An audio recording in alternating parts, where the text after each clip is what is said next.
Ladies and gentlemen, good day and welcome to Apar Industries Limited earnings conference call. As a reminder, all participant lines will be in the listen-only mode, and there will be an opportunity for you to ask questions after the presentation concludes. Should you need assistance during the conference call, please signal an operator by pressing star then 0 on your touchtone phone. Please note that this conference is being recorded. I now hand the conference over to Mr. Ambesh Tiwari from Essential Technologies. Thank you, and over to you, sir. Good afternoon, everyone. This is Ambesh Tiwari from Essential Technologies. I welcome you all to the Q4 FY24 earnings call for Apar Industries. To discuss the business performance and outlook, we have from the management side Mr. Kushal Desai, Chairman and Managing Director, Mr. Chaitanya Desai, Managing Director, and the CFO, Mr. Ramesh Iyer. I will now pass on the mic to Mr. Kushal Desai for the opening remarks. Thank you, and over to you, sir. Yeah, thank you, Ambesh. Good afternoon, everyone, and welcome to the Apar Industries Q4 earnings call. I'd like to start by providing an overview of our performance and then discuss a few brief industry updates. Post that, we can delve into more details for each of the three major business segments that we have, and then open up the floor to questions. So during Q4 FY24, the consolidated revenue for Apar came in at 4,455 crores, which is up 9% year-on-year. Domestic demand continues to be strong, offsetting the weaker export demand that has been coming, especially from the US markets, where customers had been de-inventorizing. Global sales growth, ex the US, actually grew at 29.8% in Q4.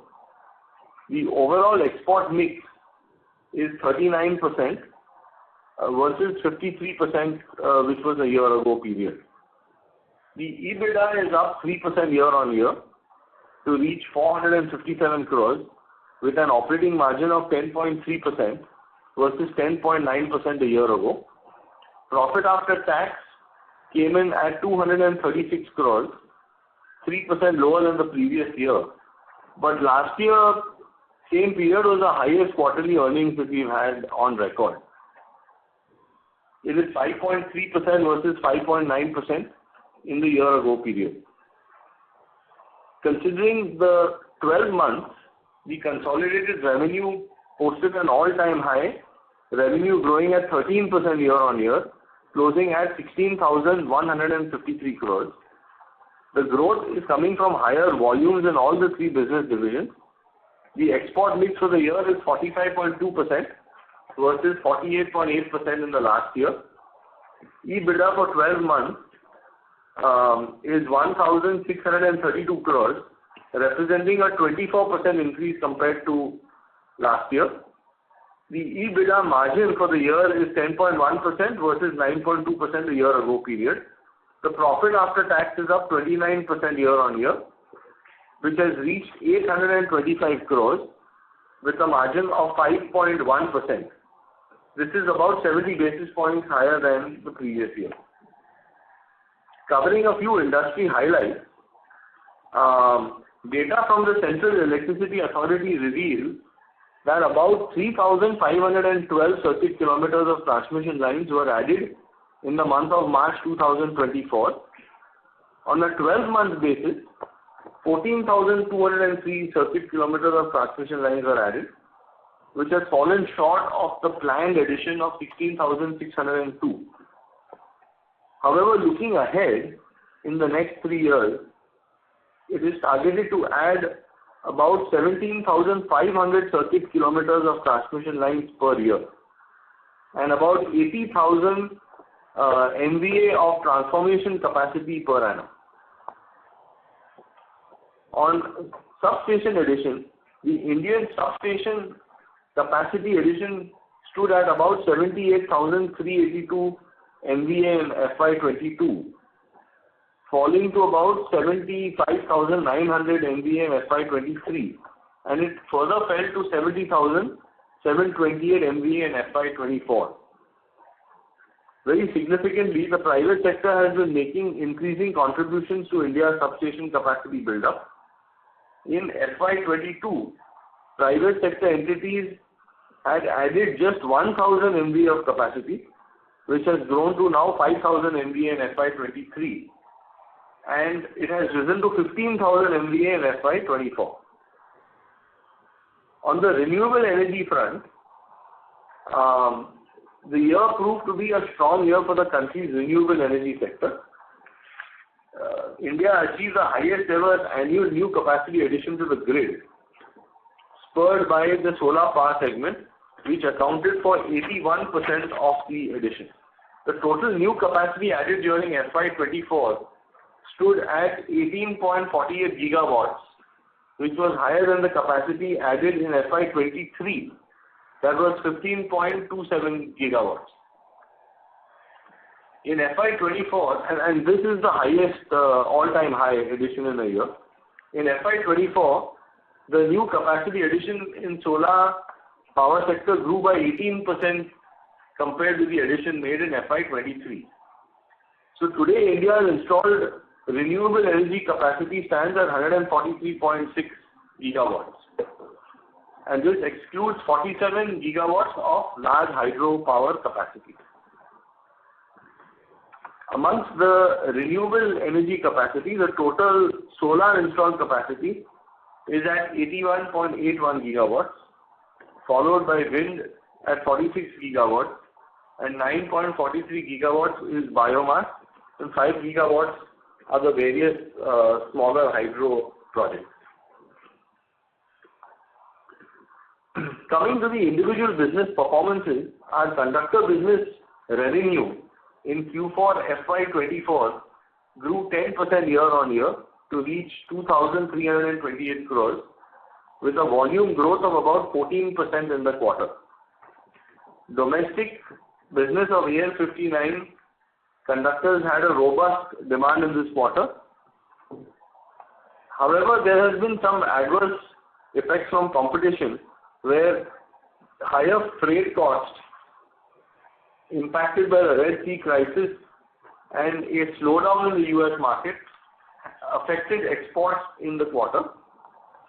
Export revenues contributed to 40.3% of the division's overall revenues versus 53.5% in Q4 of the previous year.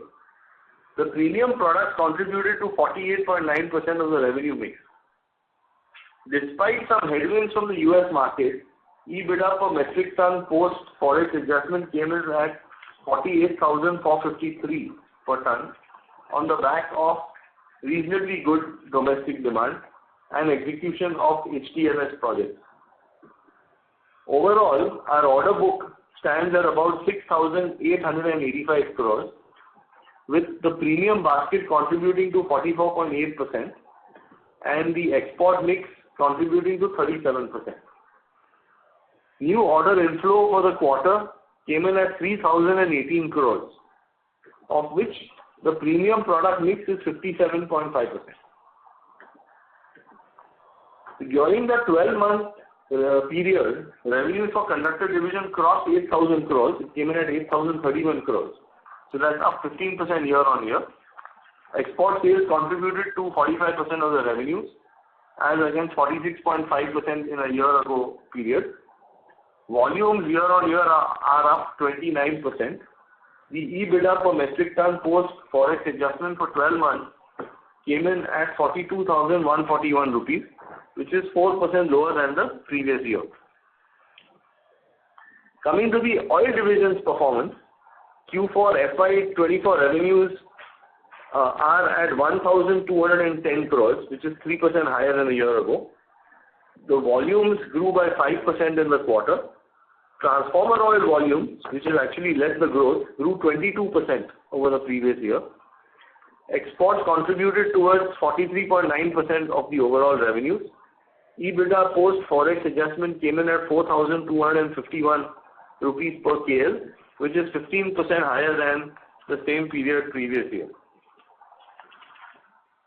Profitability for the quarter, as I had mentioned in the previous earnings call, was partly affected due to higher weighted average cost of inventory, consequent to delays in shipments which had happened in the last quarter.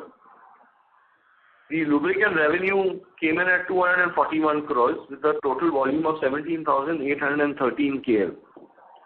Looking at the 12-month period, oil revenues are up 4% year-on-year to 4,837 crores.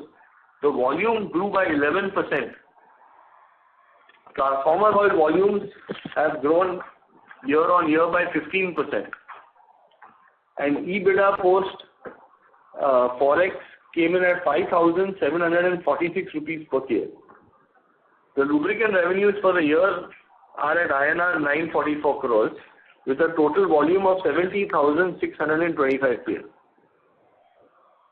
This is an all-time high number for the oil division in terms of volume. Our cable business revenue growth is 15% higher than the previous year.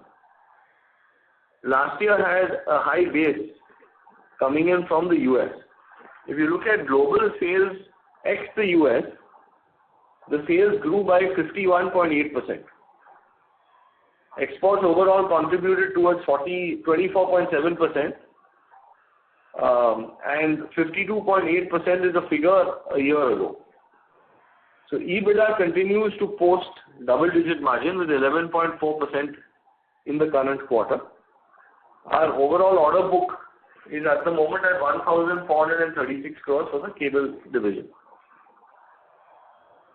If you look at the 12-month period, cable revenues are up 18% year-on-year at 3,859 crores.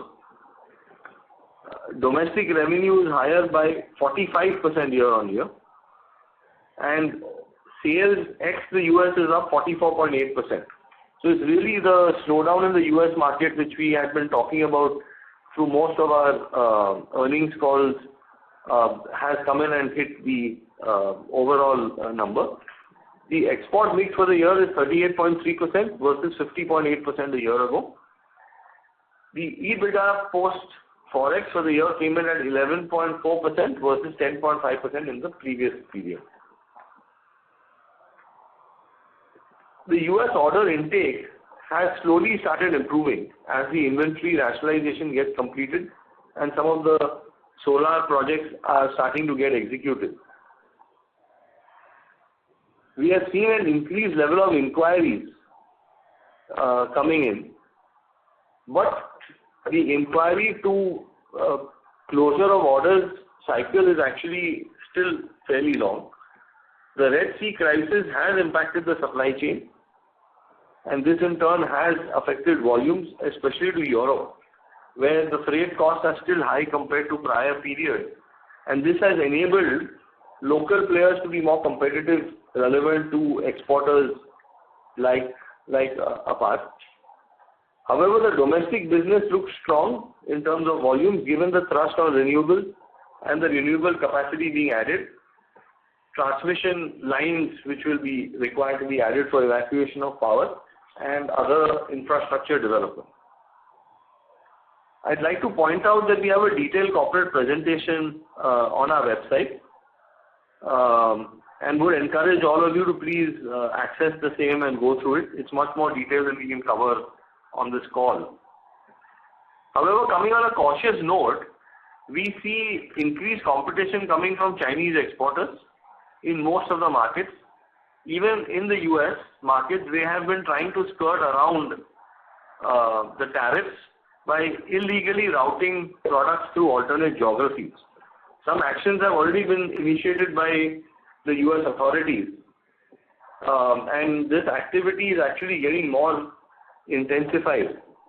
So our sense is that over the next year or so, you will start seeing an impact coming in, as there are certain importer distributors whose import licenses have been revoked or they have been fined.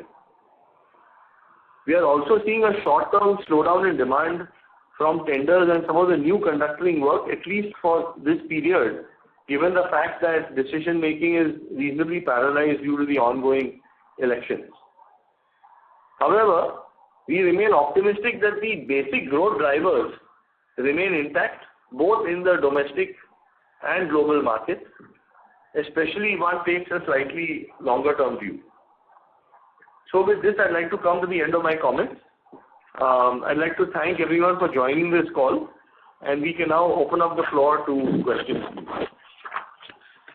Thank you very much.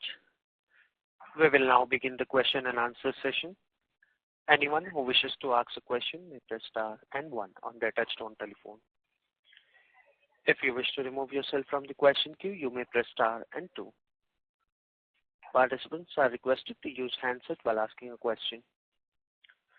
Ladies and gentlemen, we'll wait for a moment while the question queue assembles. First question is from the line of Mohit Kumar from ICICI Securities. Please proceed. Yeah, good afternoon, sir, and thanks for the good afternoon. Congratulations on a very good set of numbers.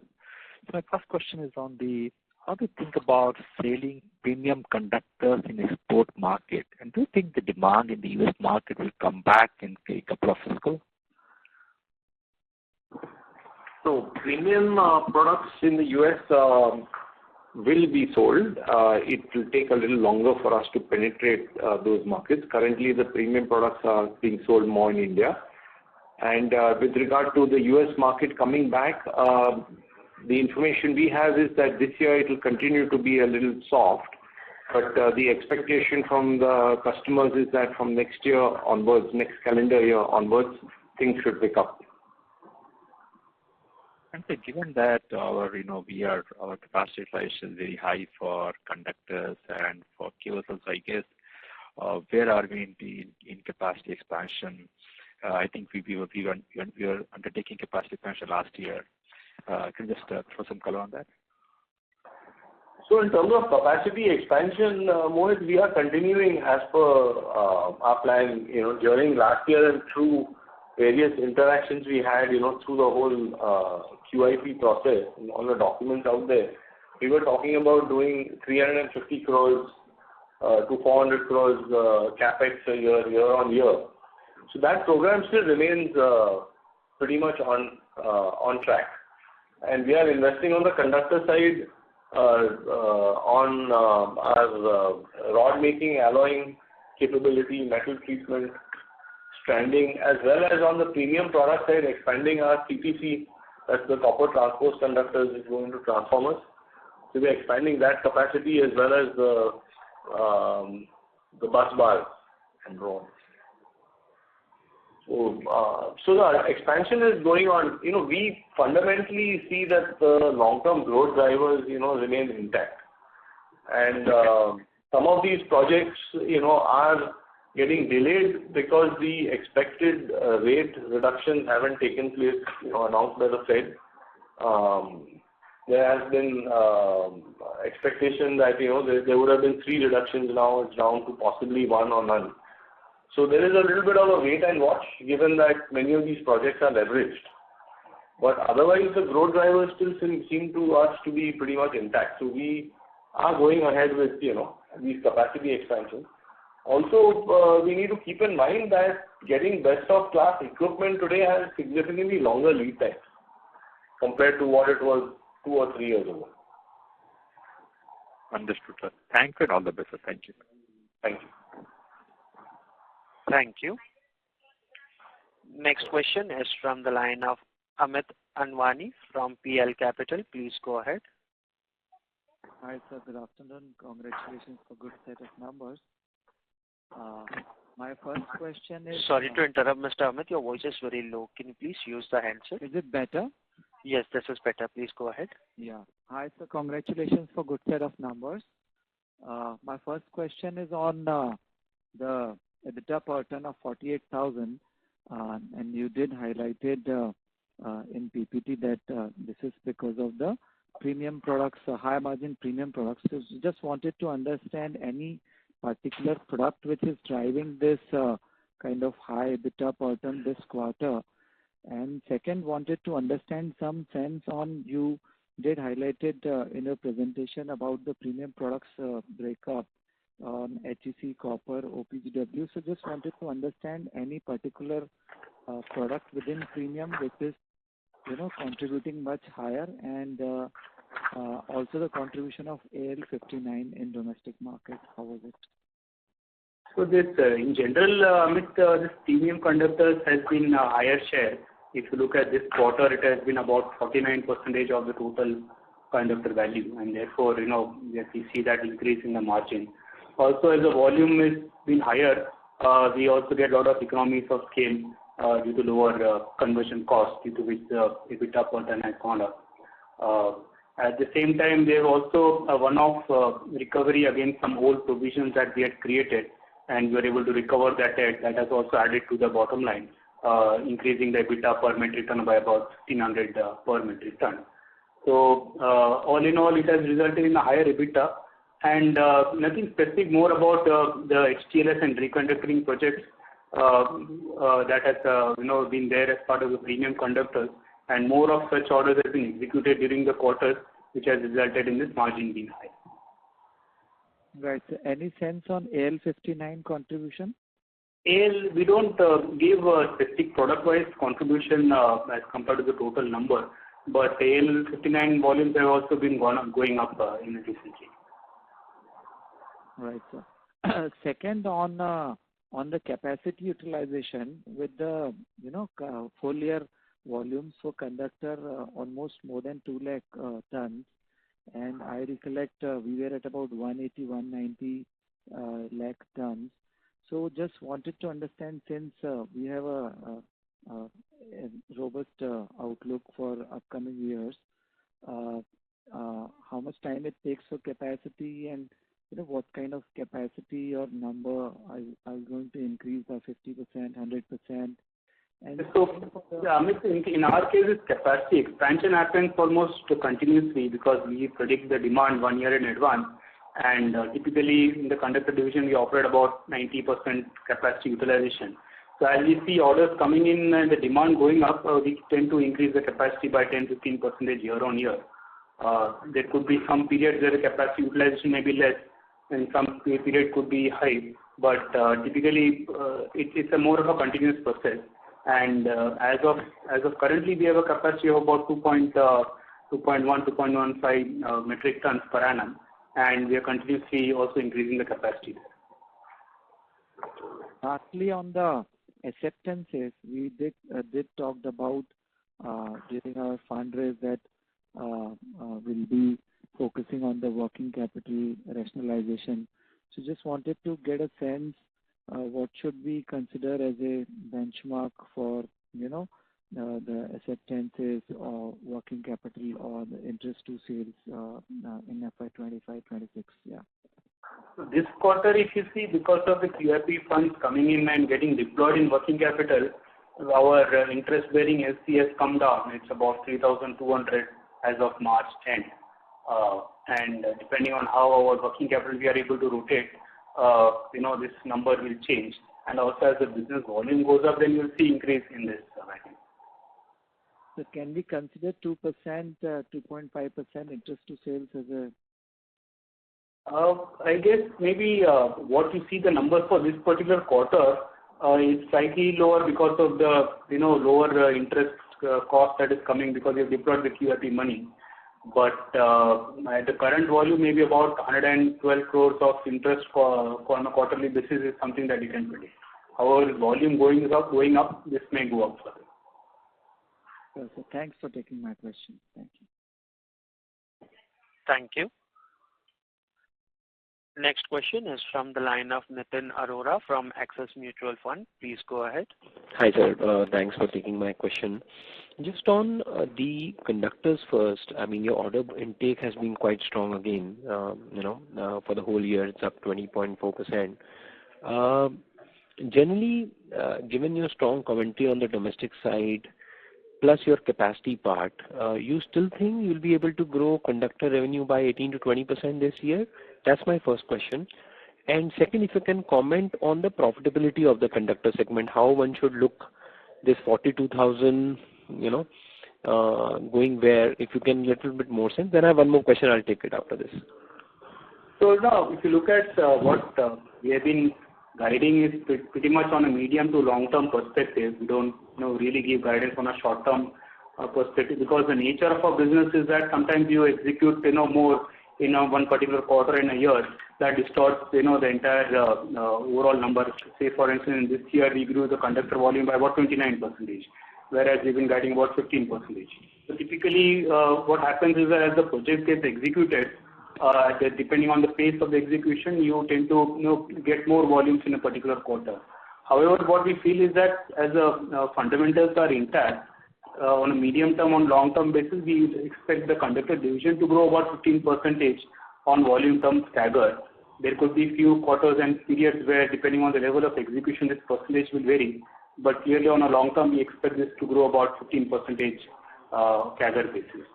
And coming to EBITDA level, we have been giving guidance of about 28,500 per metric ton.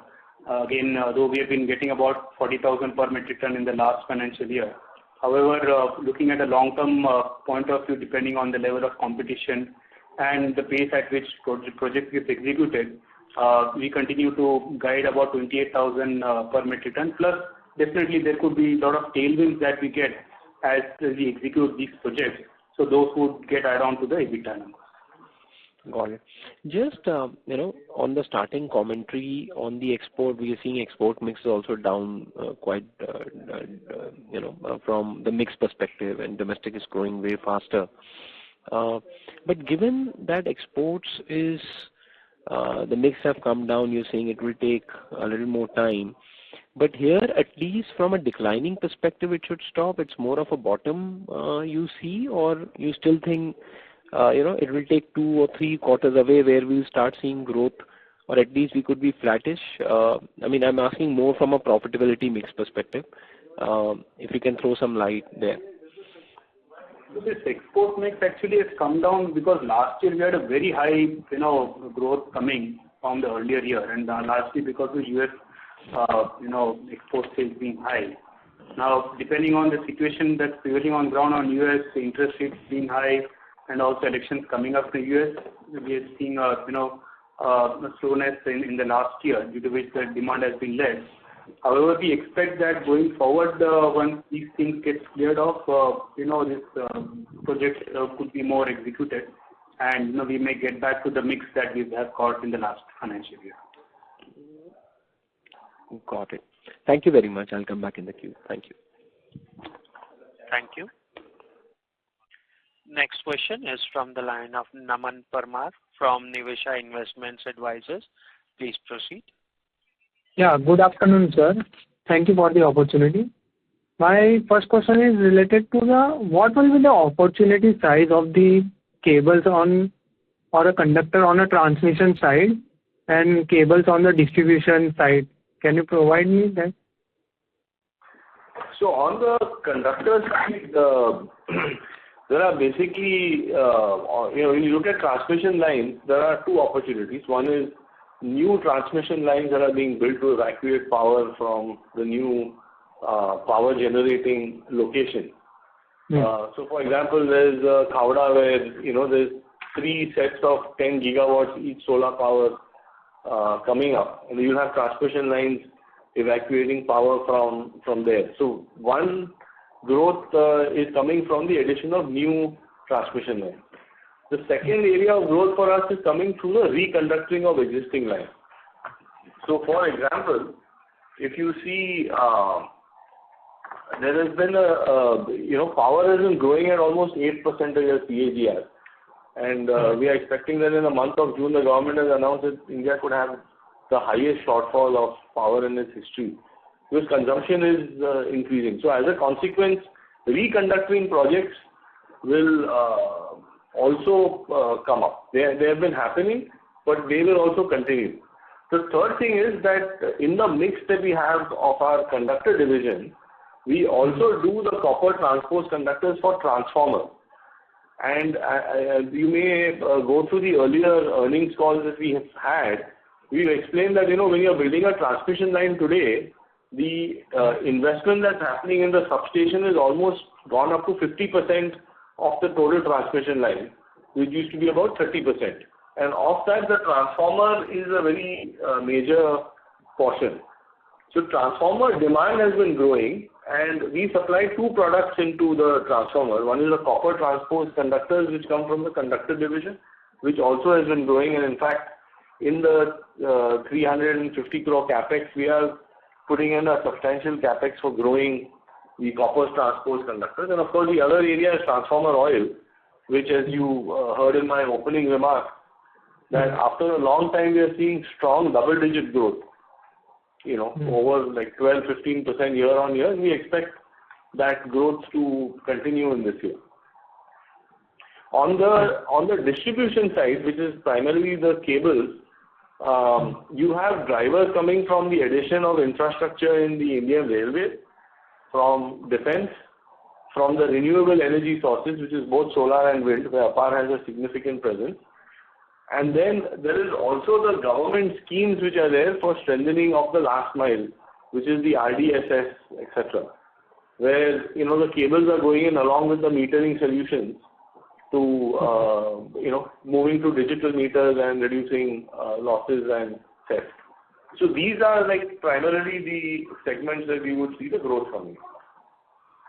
So on the same question, if the RDSS scheme has a 4.55 lakh crore of investment outlay, so cable would be around, let's say, 40%. That would be right. It's much lower than that. Okay. The EPC portion would be somewhere in the 35-40%. A large allocation of that is also going towards the metering, because all the metering is getting converted into digital meters. Yeah, smart meter. So you're looking at the EPC portion coming, in the mid-30s. Also, I didn't mention that one more portion where Apar is the leader is in the medium voltage covered conductors. And a lot of MVCC projects are coming up where there is a necessity to increase safety.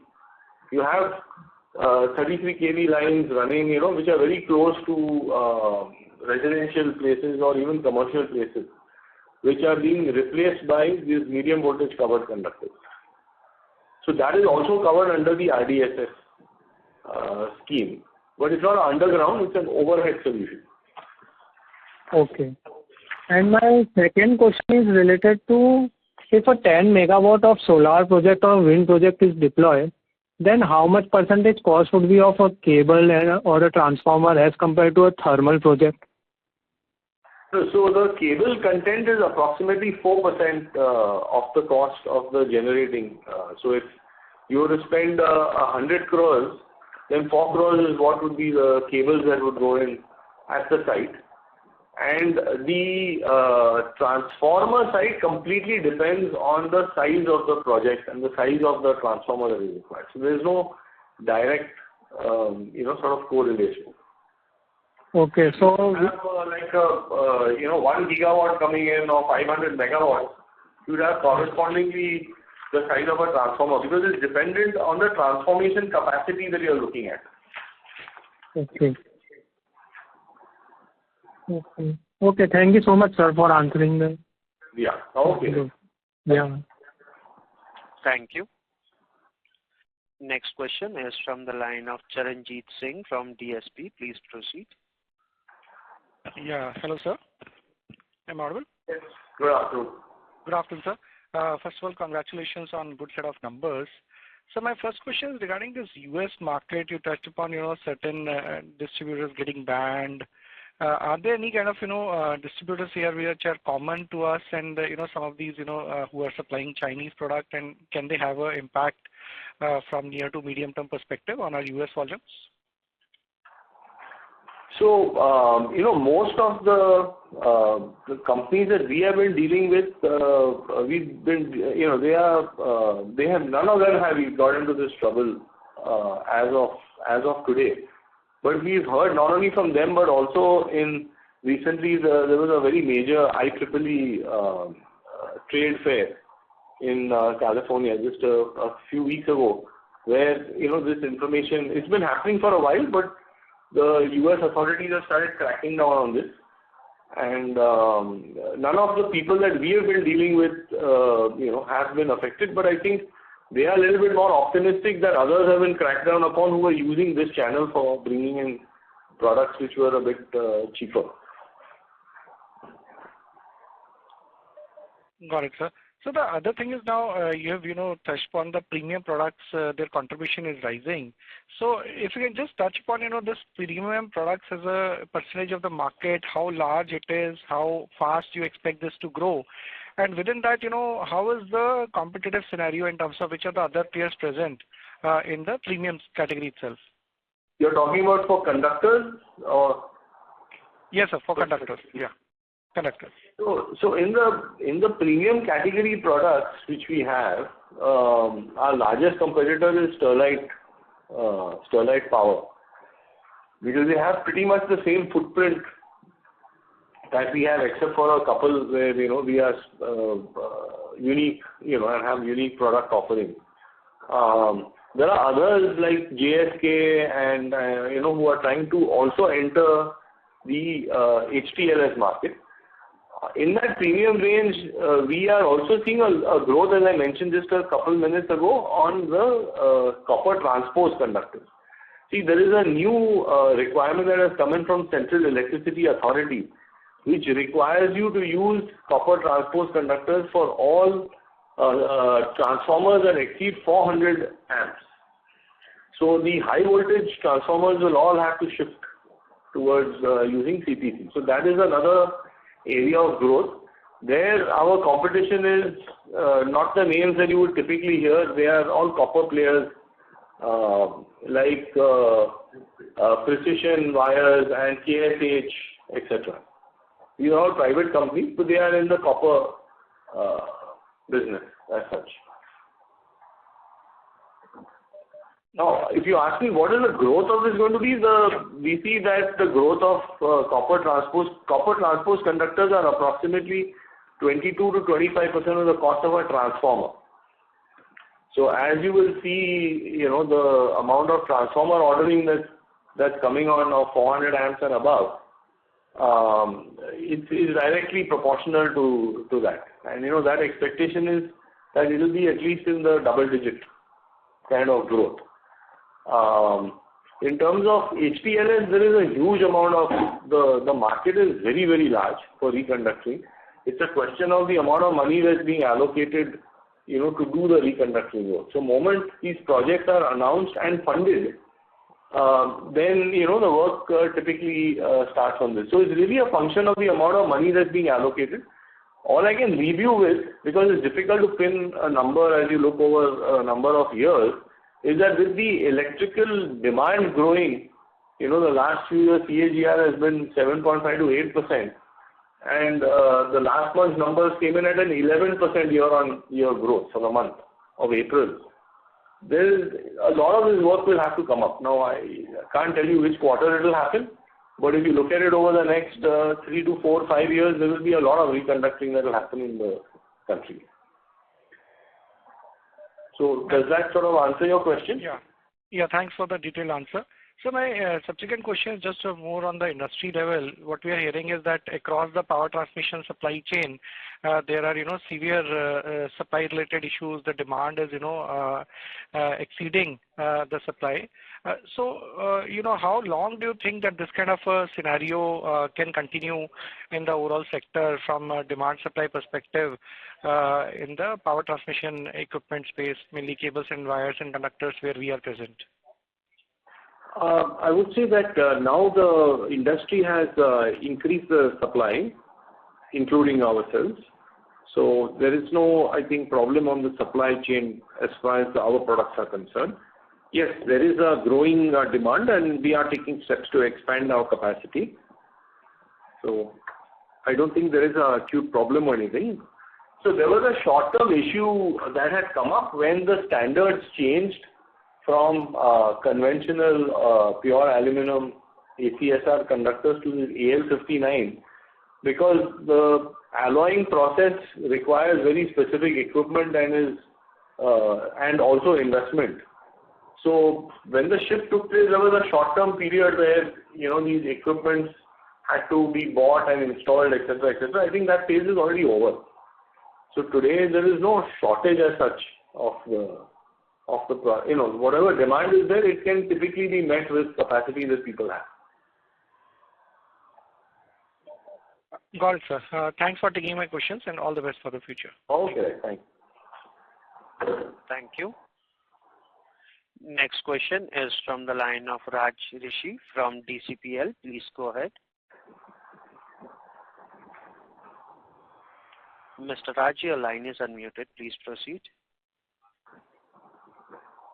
Yeah, hello. Hi. Yes, you're audible. Please go ahead. What sort of asset base can we have in the next 3 years for your block? So our fixed asset turnover ratio anywhere ranges from 10 to 15 times, depending on the category of the product which is there. Each division has its own different turnover ratio. So average it turns from 10 to 15 times. Okay, no, that's the asset turnover ratio. But whatever your asset base is today, so we are looking at around 350 crores plus minus, capex being incurred year on year for the next year. For the next year. Okay. Okay. Thanks a lot. Thank you. Next question is from the line of Bobby Jairan from Falcon. Please proceed. Hi. Regarding the domestic renewable investments, there's already 130 or 140 gigawatts, correct? Which is 30% of the total capacity, the total power capacity. But the usage is only 12 or 13%. So even whatever capacity is there is not being used. So wouldn't that impact the addition of incremental capacity? I'm not sure when you say that the installed capacity is not being used, whatever assets are actually, so there are a few assets which are in the NCLT process, but if you take assets which are otherwise in operating conditions, they are running flat out. And in fact, in the month of June, CEA has predicted that India will have the largest shortage of power between supply and demand. No, what I mean is for the renewables, for solar and wind, because there's still the cost of storing is very high. So they're not being adequately used. I mean, as per the data. You're talking about India or you're talking about the US? I'm talking about India's solar and wind.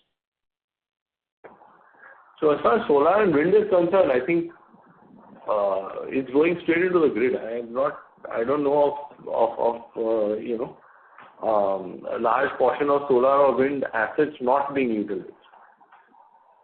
Because today as a percentage it's still small. The problem you're talking about will increase when you end up having solar being over 50% of the total generation, in which case you've got to match when it is being generated versus when it is being consumed.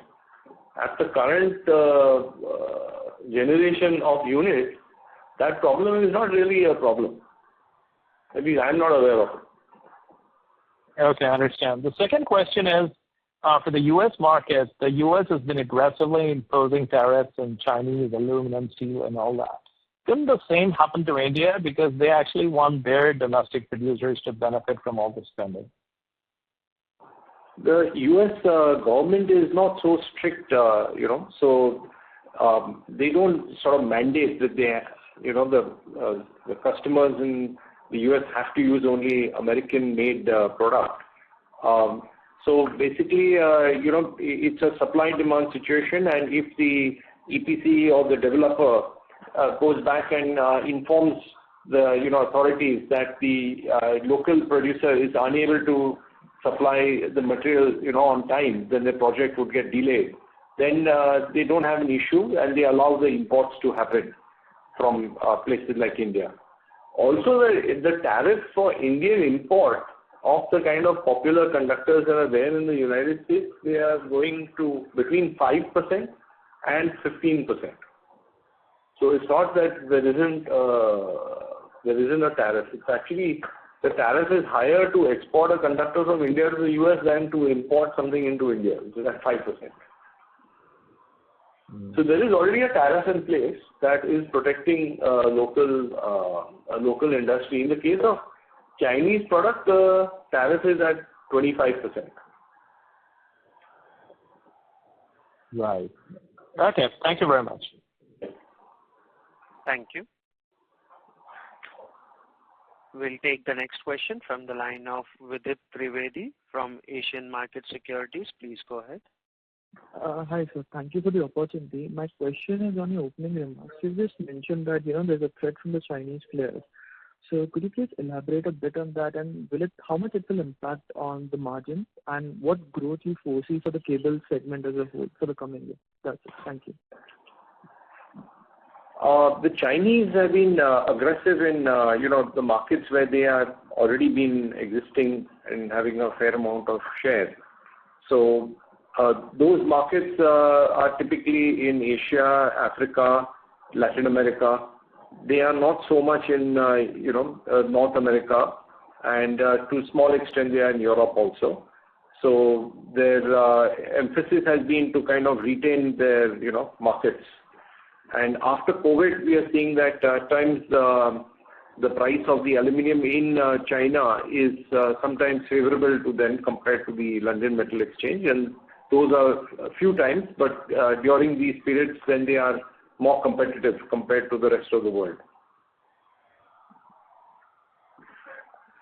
We've also seen general aggression from the Chinese on export. So, as time has passed on in the last 1 year or so, they've been much more active in terms of quoting on tenders and contacting EPCs, EPC players, etc., etc. So I think that level of wanting to export out of China, that seems to have increased, and as Chaitanya mentioned, those are the markets that they're looking at. In terms of your question on the cable front, our guidance has been that we are expecting 25% year-on-year growth. Last year the growth was lower than 25 because we had a big drop in cable exports to the US market. Slowly that has started picking up. So in FY25 you'll start seeing cable supplies to the US starting to pick up. Thank you, sir. Yeah. Thank you. Next question is from the line of Srinidhi from HSBC. Please go ahead. Hi. Thank you for the opportunity and congratulations on good set of numbers. So we have seen a very strong growth in your domestic cable business, almost around 80% for last 2 quarters. Would it be possible to share some color what is really driving this strong growth, and how do you think it will continue in the next 1 to 2 years? So actually the growth has been coming primarily from supplies to the Indian Railways, to the solar wind projects. Okay. Wind has been, year on year we've seen a large growth on the wind side.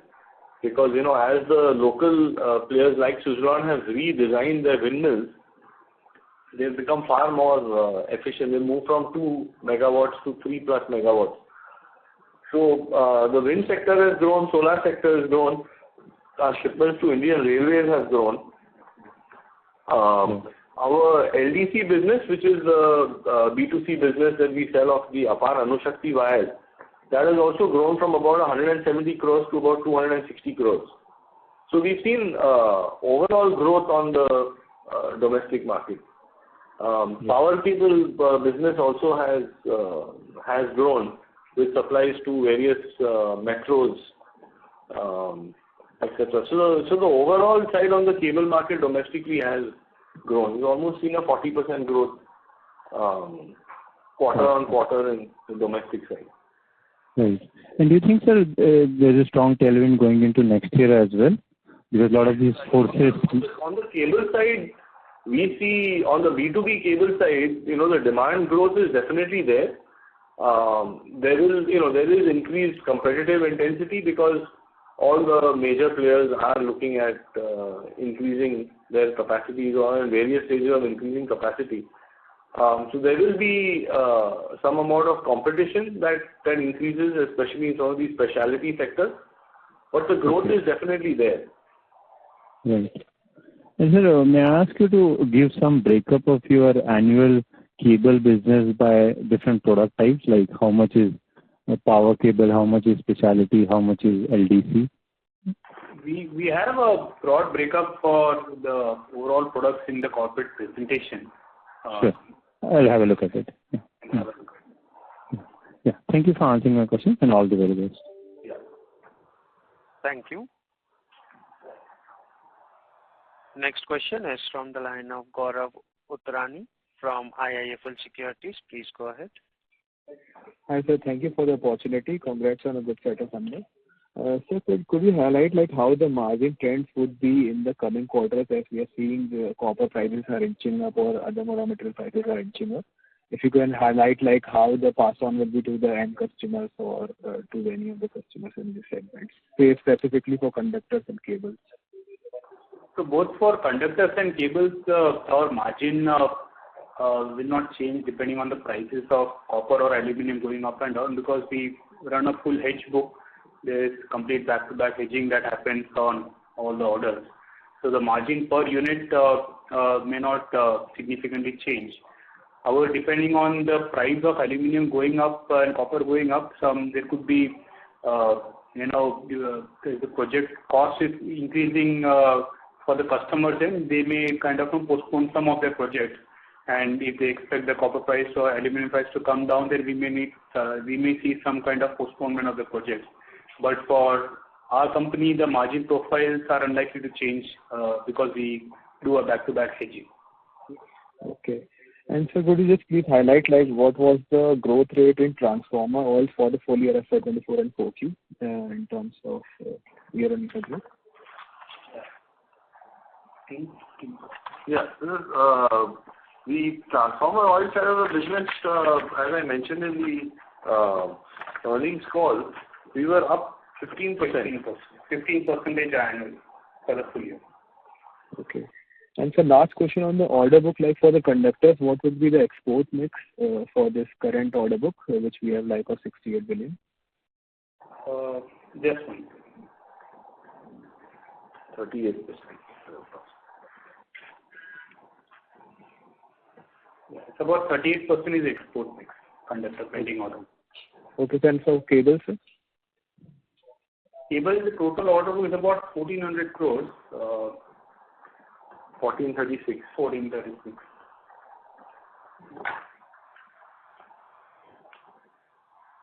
And I don't think we have a very handy number on the export side, but the export orders are finalized quite quickly. So the turnover on the export orders are relatively very fast, because the metal is priced at the time they place the order, and the execution normally takes place within 4 to 6 weeks. And the export mix is about 20%.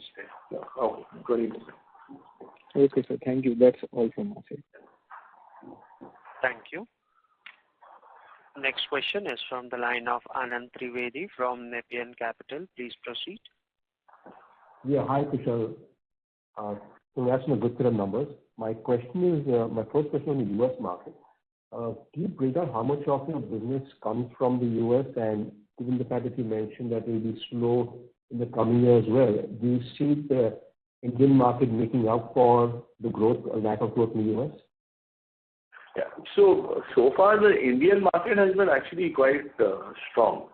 And the overall volume growth, conductors, cables, both has been very strong. The competitive intensity for us in the Indian market has also been higher. So really, we have to pick and choose, which business we want to get after to maintain the profitability that we would aspire or like to make. As far as the U.S. market is concerned, we've seen it's slowed down both for conductors and cables. In the case of cables, it was first due to de-inventorization, and secondly that some of the projects in both conductor cable have got postponed, like new solar farms, new wind farms, etc., which required a fairly high level of leverage. But having said that, on the cable side, we started seeing offtake again picking up, especially with respect to the solar installations. So what percentage of the business comes from the U.S.? Sorry? Around 12 to 13% in the current financial year. Okay. And my next question is on the renewables. Anand, it was at 26%.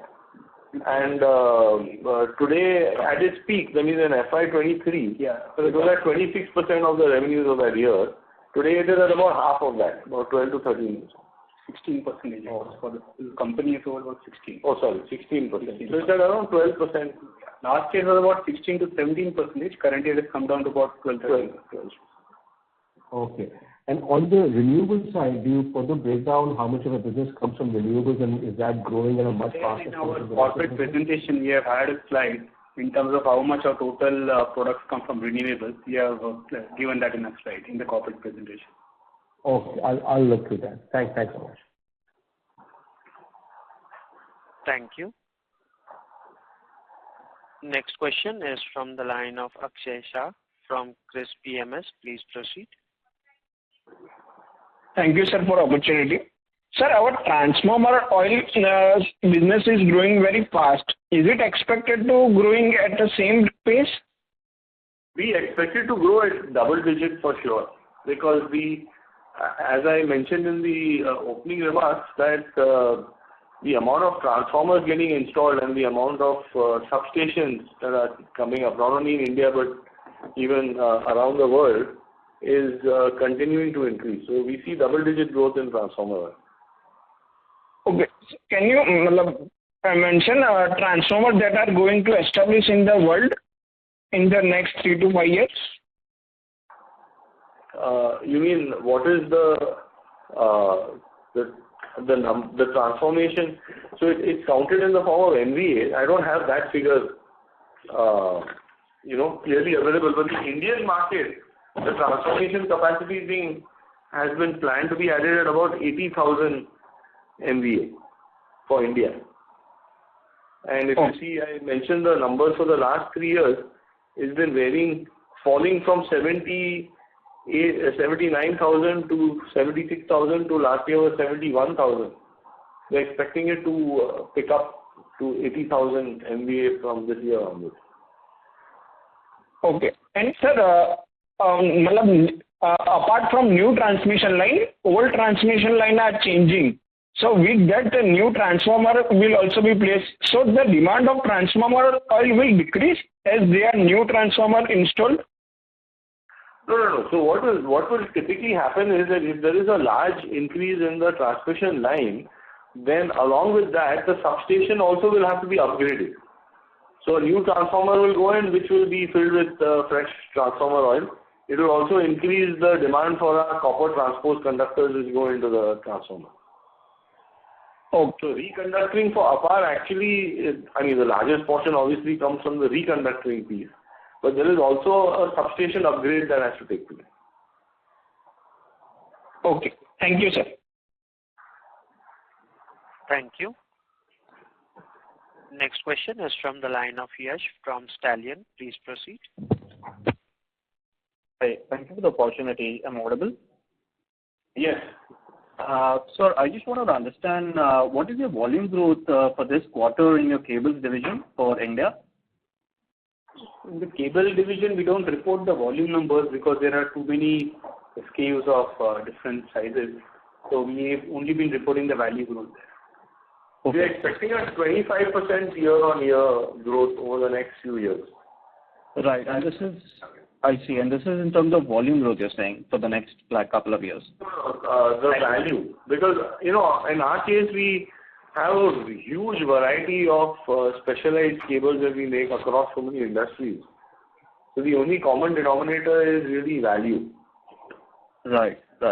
Okay. And just, a second question is that in your power cables, you would be competing with the traditional peers in the Indian market like Polycab, KEI, or is there any sort of data in terms of your market share specifically with respect to the power cables?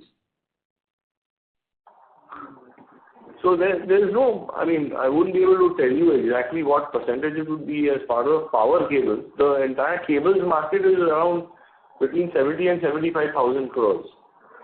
And if you take the 3,000 crores that we have in the domestic market, we are at 4.5% market share. Okay, that's... Of which the specialty side, we are the largest player in wind, solar, railways, all that. The power cable share would be in the range of maybe 1.5% or so, 1.5%. I wouldn't I wouldn't hang my hat on that number, but it's somewhere in that range. Got it. That was it. Thank you very much. Thank you.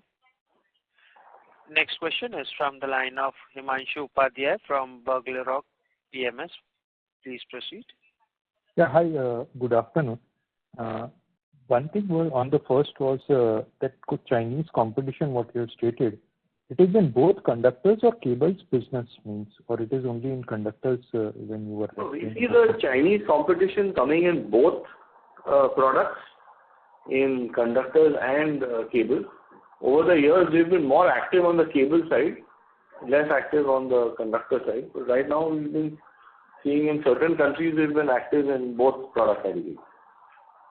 And one more thing, when we had spoken about cables business, okay, we said that we are into many of the products in US which require a lot of approvals, okay, and on the renewable side, okay. Around 18 or 20, whatever approvals were there. It means variety of products. So are the Chinese also having similar variety of products and approvals in that market?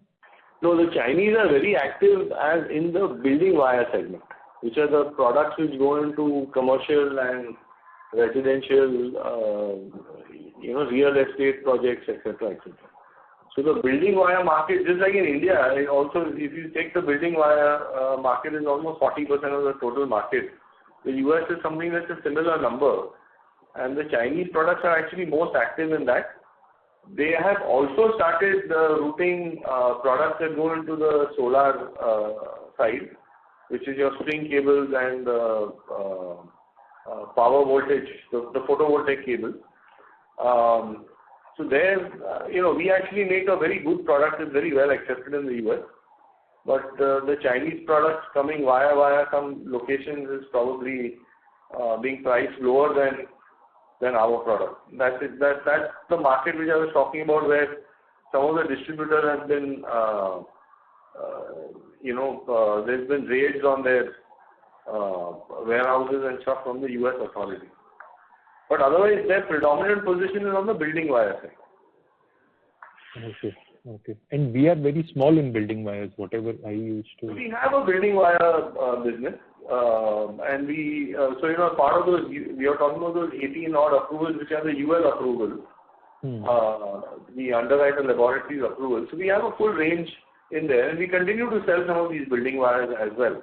But our largest products go into the renewable energy side. Okay.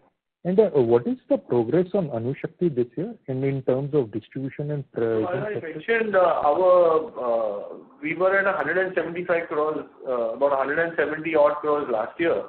This year, we are at close to 260 crores as an FY24. And we would be present in now how many states and distributors? 18 states we are present. Okay. And one last question.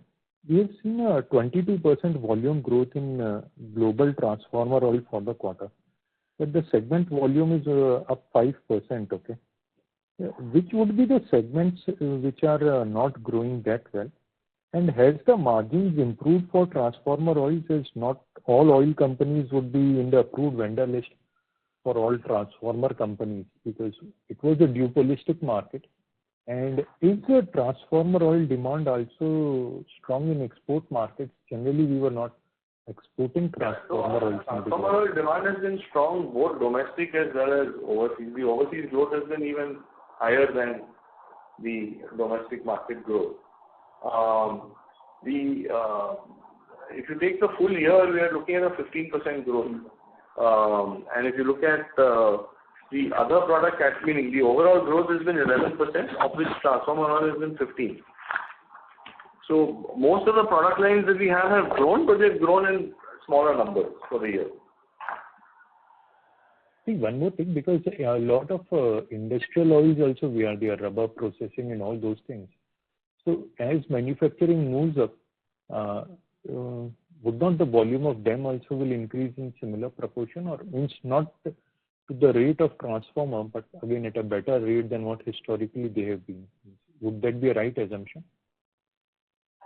So So I'm not sure. It all depends on the on the cars, the number of addition of new vehicles, etc. So we've been seeing growth happening. Typically, if you take the non-transformer oil side, we've been seeing growth happening in the market growth at about 2-3% a year.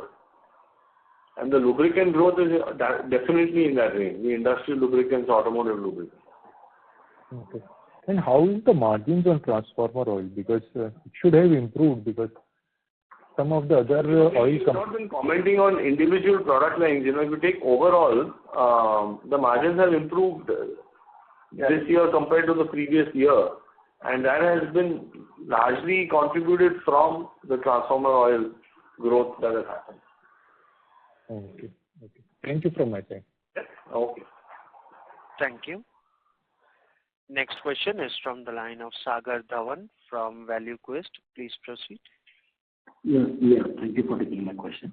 So my question is on the conductor segment. So can you please comment on the profitability in the conductor segment, specifically for the exports market, if possible directionally or even specific, compared to where we were last year?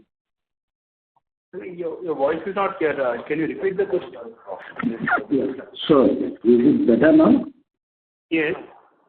Sir, my question is on the conductor segment. Could you please comment on the profitability in the conductor segment for the export piece? Directionally is also fine.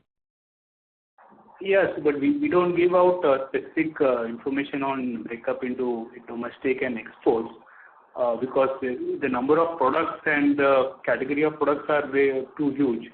So it is difficult to compare what we sold last year, what we sold current year. It's all order-based products. So it's difficult to give that number out. Okay, understood.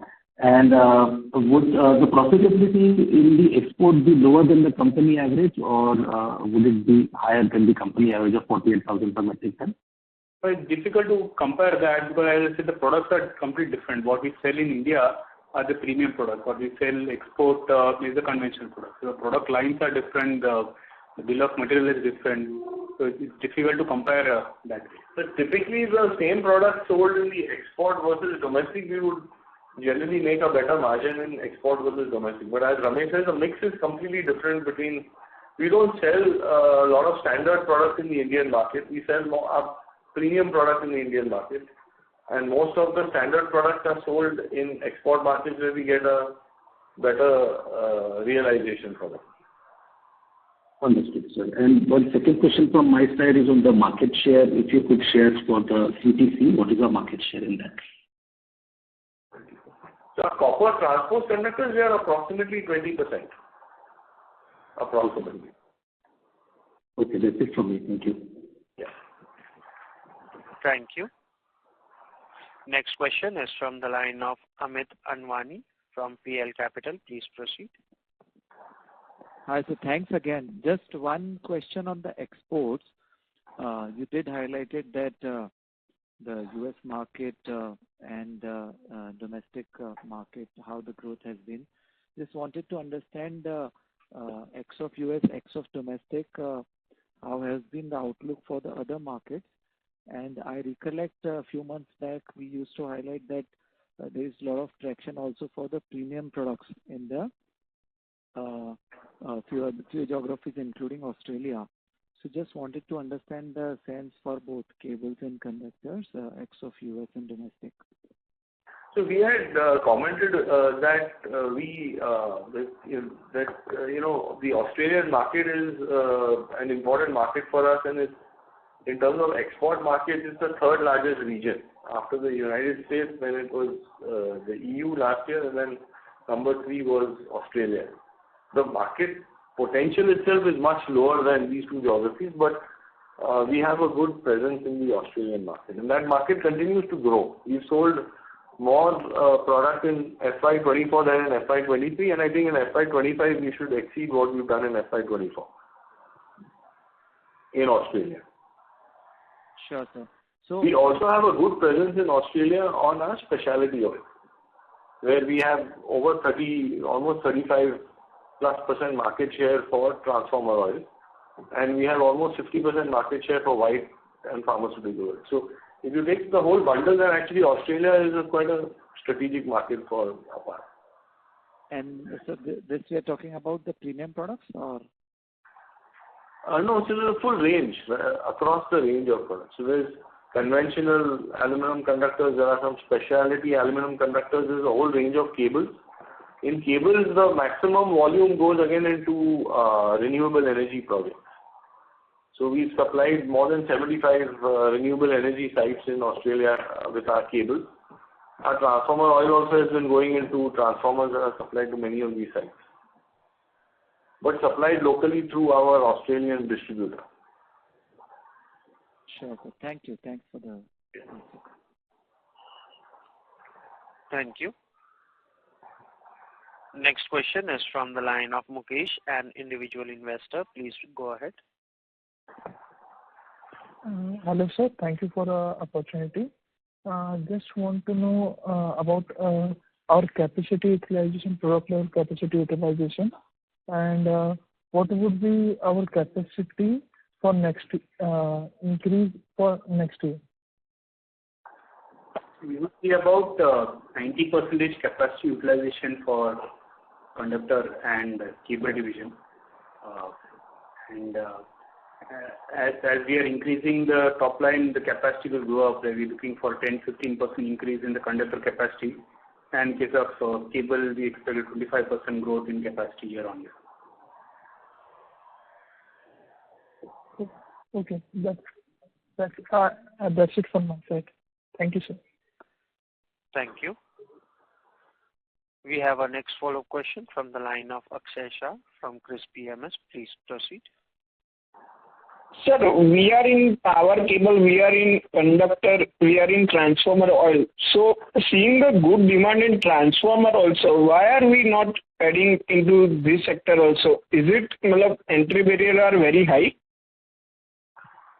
So, in terms of transformer, as a strategic decision, we stayed out of transformers because we, being such a major supplier of transformer oil, and especially the upper end, when you get into all the high voltage, the extra high voltage, ultra high voltage transformers, etc., we don't want to be competing with our customers. We get a very early look into development of products for them, and all that would be lost if they felt threatened that we were a competitor. Similarly, we then got into copper transposed conductors. Again, it's a strategic material that goes, to transformer manufacturers. So the clear idea here is that we want to focus on being in critical building blocks that go into transformers as opposed to making transformers ourselves. So it's not because of an entry barrier. If we really wanted to, we could buy out a transformer company or get into that business, but it's a strategic call in terms of what business we want to service and especially not compete with our customers. Oh, thank you, sir. Thank you. As there are no further questions, I would now like to hand the conference over to Mr. Kushal Desai for closing comments. I'd like to take this opportunity to thank everyone for participating in this earnings call, and we remain fairly optimistic. We see that the main growth drivers continue to remain intact, and as you look over a period of the next 3 to 5 years, we are quite sure that this whole energy transition will play out and will provide opportunities to Apar to grow both domestically as well as in the export global market. So thank you once again everyone for joining our call. Thank you. On behalf of Apar Industries Limited, that concludes this conference. Thank you all for joining us, and you may now disconnect your lines.